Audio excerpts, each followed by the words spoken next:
বিবাহিত মেয়েকে স্বামী ব্যতীত অন্য কেউ ভালোবাসে না। আর যদি কেউ বাসে তাহলে তার শরীরকে, ওকে নয়।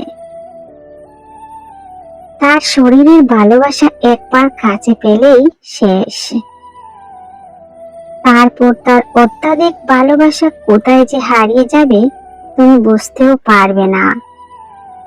যেমন সিগারেট খাওয়ার সময় সিগারেটের যেই অংশে চুমু দেয়া হয়, সিগারেট শেষ হলে ঠিক সেই অংশ ছুঁড়ে ফেলা হয়, আর পা দিয়ে আবার পিষে ফেলাও হয়।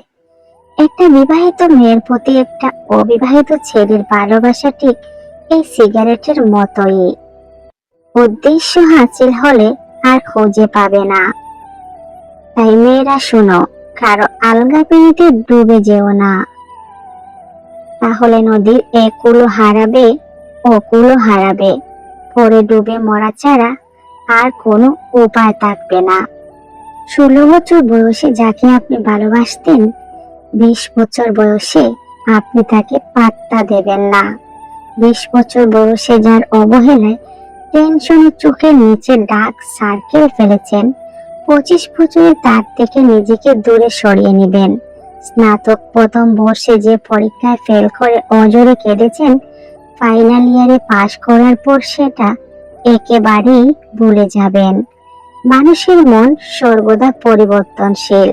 ম্যাচুরিটি বৃদ্ধি পাওয়ার সাথে সাথে মানুষের অনেক কিছুই নির্দ্বিধায় ত্যাগ করতে পারে, এবং ত্যাগের মাধ্যমে সে প্রকৃত শান্তি লাভ করতে পারে।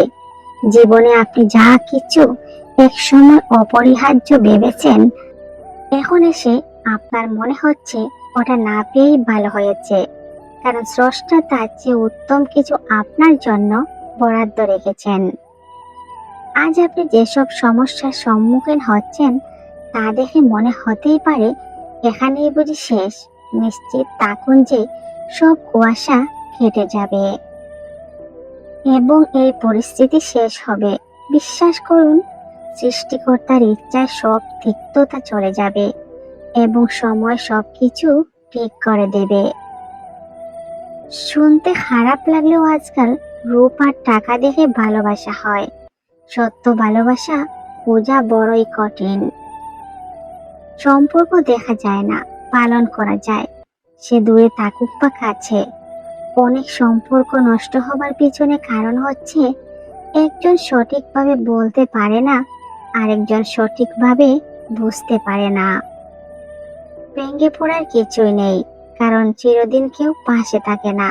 দিন শেষে একা একা পথ চলতেই হয়।